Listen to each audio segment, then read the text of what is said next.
He is known for his philosophy that emphasizes three distinctive points: his method, the results of his method, and the application of the method and its results to history, particularly the history of philosophy. He is recognized for his insistence on the importance of method in philosophy, advocating for the observational method of observation, analysis, and induction. His name is Victor Cousin. Victor Cousin, a renowned philosopher of the 19th century, was a firm believer in the necessity of a systematic approach to philosophy. He understood that eclecticism, the practice of selecting and combining ideas from different philosophies, required a solid foundation in order to be meaningful. Cousin himself remarked, "All eclecticism that is not self-condemned and inoperative implies a system of doctrine as its basis, in fact, a criterion of truth." From an early stage in his philosophical teachings, Cousin emphasized the importance of having a system to support his eclecticism. He recognized that simply combining ideas without a coherent framework would result in a blind and useless syncretism. For Cousin, a system served as both an illustration of the truth of his philosophy and a proof that historical facts align with his analysis of consciousness. Central to Cousin's philosophy was his emphasis on the observational method. He advocated for an approach that involved careful observation, analysis, and induction. This method, which he attributed to the thinkers of the 18th century such as Descartes, Locke, and Kant, aimed to uncover the facts of experience through an examination of consciousness. However, Cousin warned against the omission of any facts due to the prejudice of a particular system. He argued that if the authority of consciousness is to be trusted in one instance, it should be trusted in all instances. Previous systems, according to Cousin, had erred by failing to present the complete range of facts that consciousness offers. In his pursuit of a systematic philosophy, Cousin highlighted the importance of method, the results derived from that method, and the application of those results to the study of history, particularly the history of philosophy. He viewed these elements as interconnected and believed that they unfolded in a natural order of sequence, resulting in the development of psychology, ontology, and an eclecticism based on historical analysis. Victor Cousin's philosophical contributions continue to shape the field of philosophy, particularly in regards to the significance of having a well-founded system and the application of a rigorous observational method. His insights remind us of the value of considering all aspects of consciousness in the pursuit of truth. Victor Cousin, a renowned philosopher, believed in the power of observation and induction as the foundation for understanding consciousness and the nature of reality. He famously stated, "The observational method applied to consciousness gives us the science of psychology." According to Cousin, this method not only unlocks the secrets of the mind but also provides the basis for ontology, metaphysics, and the philosophy of history. Cousin's approach involved carefully observing the workings of consciousness and drawing inferences about the nature of reality based on these observations. He believed that reason, governed by certain laws found within consciousness, played a crucial role in this process. By combining observation and induction, Cousin's philosophy distinguished itself from other schools of thought. One such distinction was his departure from the deductive construction of absolute systems, as seen in the works of Schelling and Hegel. Cousin saw these systems as mere hypotheses and abstractions, lacking a legitimate basis. On the other hand, he also differentiated his philosophy from that of Kant and Scottish metaphysician Sir William Hamilton. Cousin believed that their approaches, while valuable in psychology, only offered relative or phenomenal knowledge, leading to skepticism regarding the profound truths of ontology. Cousin found that what he discovered through the observation of individual consciousness was also reflected in the common sense and universal experience of humanity. He saw philosophy as the task of organizing and explaining these universal convictions and beliefs. While he acknowledged the importance of common sense, Cousin made it clear that it was the material on which the philosophical method operated, rather than philosophy itself or its instrument. The ultimate goal was to align philosophical results with the harmony of common sense. Victor Cousin's observational method, coupled with induction, provides a valuable framework for understanding consciousness and reality. By embracing this approach, we can delve into the depths of psychology, ontology, and the philosophy of history. Moreover, Cousin's emphasis on reason and the harmony between philosophical results and common sense can guide us in making sense of our daily lives, helping us navigate the complexities of existence with clarity and insight. Victor Cousin, a renowned philosopher, delved into the depths of psychological observation to uncover three fundamental aspects of human consciousness: sensibility, activity, or liberty, and reason. These three elements, though distinct, intertwine to shape our understanding of ourselves and the world around us. Sensibility, or sensations derived from our senses, forms the foundation of our perception. It is through our senses that we apprehend the external world, distinguishing ourselves from the phenomena that surround us. However, Cousin recognized that sensibility alone is not sufficient for consciousness to emerge. Reason, on the other hand, serves as the illuminating force that guides our knowledge and understanding.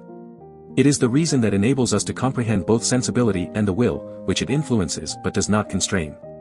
Reason is the light that allows us to navigate the complexities of existence, and it is an indispensable element of consciousness.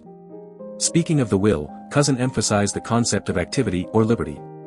He believed that true freedom lies in the spontaneous and self-active nature of volition. While reflective volition, driven by deliberation and determination, is essential, Cousin argued that there exists a primary form of volition that precedes reflection. This spontaneous volition is free and serves as the foundation upon which reflective volition is built. Cousin's perspective on liberty of will aligns with the realities of human experience. He maintained that many of our actions are carried out spontaneously, without deliberate thought. This understanding explains the enthusiasm of artists and poets during the act of creation and sheds light on the ordinary actions of humanity, which often arise spontaneously rather than through reflective deliberation. In essence, Cousin's psychological observations highlight the interplay between sensibility, reason, and the freedom of volition. By recognizing and understanding these three facets of consciousness, we can navigate the complexities of daily life with a deeper sense of self-awareness and purpose. Victor Cousin, a prominent philosopher of the 19th century, believed that the reason given to us by psychological observation, the reason of our consciousness, is impersonal in its nature. It is not something we create, instead, it is universal and necessary, opposite to individuality. Cousin emphasized the recognition of these universal and necessary principles in knowledge, asserting that they exist and are wholly impersonal or absolute. This understanding, according to Cousin, is the cornerstone of psychology and restores integrity to philosophy. Cousin disagreed with Kant's emphasis on necessity as the criterion for determining these laws of reason. He argued that these laws are not guaranteed to us by their necessity, but rather they are given to our consciousness through spontaneous apperception or apprehension. They are immediately and instantaneously present in a sphere beyond reflective consciousness, yet accessible to knowledge. Despite the reason becoming subjective through its relation to voluntary and free selves, Cousin believed that in itself, reason is impersonal and not restricted to humanity or even to humanity itself. Nature and humanity, he claimed, belong to reason, as without its laws, both would cease to exist. According to Cousin, there are two primary laws of thought, causality and substance. From these two laws, all other laws flow naturally. In the order of nature, the law of substance comes first, followed by causality.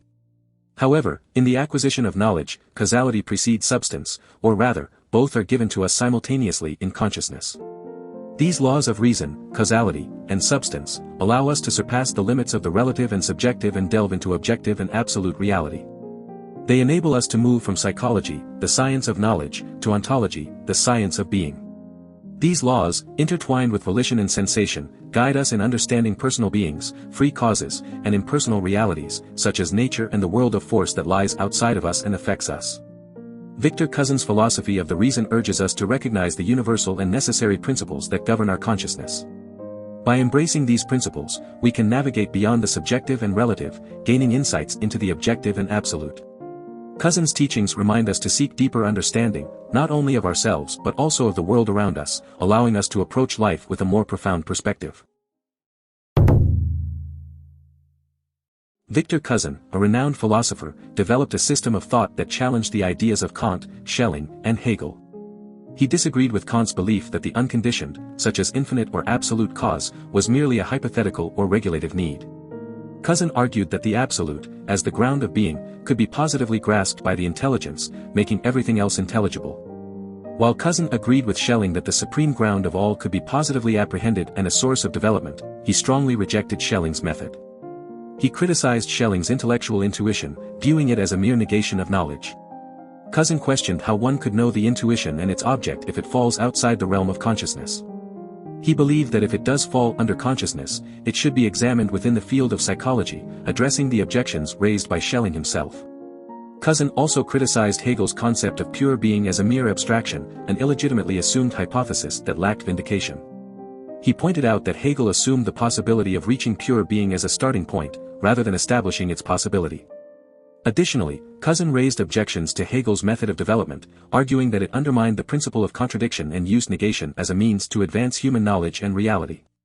In contrast to the intellectual intuition of Schelling and the pure being of Hegel, Cousin believed that a solid foundation for metaphysics could be found through an analysis of consciousness, specifically in psychology. He emphasized the importance of grounding essential knowledge of being in a thorough examination of the workings of the mind. Cousin's philosophy presents an alternative perspective to the ideas of Kant, Schelling, and Hegel. By emphasizing the positive grasp of the absolute and the analysis of consciousness, Cousin offers a framework for understanding divinity and morality in a way that is applicable to our daily lives. His approach encourages us to explore the depths of our own consciousness and seek knowledge that is grounded in understanding and introspection. Victor Cousin, a renowned philosopher, delved into the realm of the absolute or infinite, seeking to understand the unconditioned ground and source of all reality. In his exploration, Cousin recognized that our apprehension of the absolute occurs within the framework of consciousness, where we distinguish between subject and object, knower and known. However, his philosophy faced criticism from scholars like Sir W. Hamilton and Schelling, who challenged Cousin's views on the correlation between the infinite and finite. Hamilton argued that the correlation does not imply their correlity, suggesting that the finite is simply the positive aspect, while the infinite is its negative counterpart. According to Hamilton, the finite and infinite are contradictory relatives, with only the positive being real. He contended that the negation of the finite does not imply foreknowledge of the infinite, as it is merely the abolition of specific attributes in thought. This critique exposed flaws in the Hegelian dialectic, undermining the entire logic of Cousin's philosophy. Another objection raised by Hamilton and Schelling was that the conditions of intelligence, as acknowledged by Cousin, inherently exclude the possibility of knowing the absolute due to their incompatibility with its unity. They argued that Cousin's absolute was merely a relative construct. Additionally, Cousin's deduction of the condition from the absolute was contested, as it rendered the absolute a dependent cause, inferior to its effects and lacking true divinity. Despite these criticisms, Cousin did not directly address them. Instead, he countered Hamilton's arguments by claiming that they restricted human knowledge to the realms of psychology and logic. Cousin believed that Hamilton's doctrine introduced uncertainty and nescience into the highest sphere of metaphysics, theodicy. Ultimately, Cousin's attempt to render the laws of reason or thought impersonal, by finding them in the realm of spontaneous apperception and above reflective necessity, proved unsuccessful. The laws of cause, substance, time, and space are perceived by us in specific forms, and no single act of affirmation can universally apply these laws. The only way to ascertain their universality is through our experience, where we encounter particular instances of their application. Victor Cousin's exploration of the absolute or infinite provides valuable insights into the limitations of human knowledge and the complexities of understanding the unconditioned ground of reality. His philosophy prompts us to question our assumptions, recognize the relativity of our perceptions, and approach the mysteries of existence with humility and openness. Victor Cousin, a prominent philosopher of the 19th century, delved into the nature of the self and its role as a cause of force. He pondered whether the self is observed as an acting or originating cause, or if its existence and character are inferred through reflection on the principle of causality. Cousin recognized that if the self is indeed given, there would be no need for causality to infer it. However, if the self is not immediately observed, causality alone could never provide us with the notion or fact of self as a cause or force. Cousin understood that causality could only warrant the existence of a cause of some sort, but not necessarily the specific reality as the cause. Moreover, if the principle of causality is universally and necessarily applied, it would not allow us to stop at personality or will as the ultimate cause of volition. It would lead us into an infinite regress of causes, pushing us to seek a further cause or ground beyond the initial antecedent of volition. The same criticism can be applied to the influence of the not-self, or the world of forces that correspond to our sensations and cause them. Causality, starting from sensation, can only inform us about the existence of a cause for sensation, without revealing the specific nature of this cause. It cannot inform us that this cause is a force or sum of forces existing independently of us and corresponding to our sensations because such a notion is not part of our consciousness. Cousin believed that causality cannot expand the number of our notions or realities known. Its role is simply to compel us to think that there is a cause for a given change, without providing any further information about the cause itself. Sensation may arise from a will similar to our own, albeit infinitely more powerful, acting upon us. This possibility, within the limits of probability, emerges from the principle of causality, as we already acknowledge the existence of such a reality, a will, in our own consciousness. In his quest to vindicate these points through reflection, Cousin relinquished the advantage of immediate and spontaneous apprehension of these realities. He recognized that the inference of an absolute cause from the self and not self, the two limited forces, faces the same criticism. While immediate spontaneous apprehension may grasp this supreme reality, attempting to justify it through reflection as an inference poses challenges. Victor Cousin's exploration of the self as a cause of force and his examination of the limitations of causality's ability to reveal the nature of the self and the not-self remain thought-provoking to this day. His insights encourage us to question our understanding of causality and the complexity of the forces that shape our perceptions and experiences. By contemplating these philosophical concepts, we can develop a deeper understanding of ourselves and the world around us, enabling us to navigate daily life with greater clarity and insight. Do you want to explore more philosophers? Who do you want to see featured next? Subscribe and leave a comment below to let me know. I'll see you in the next video.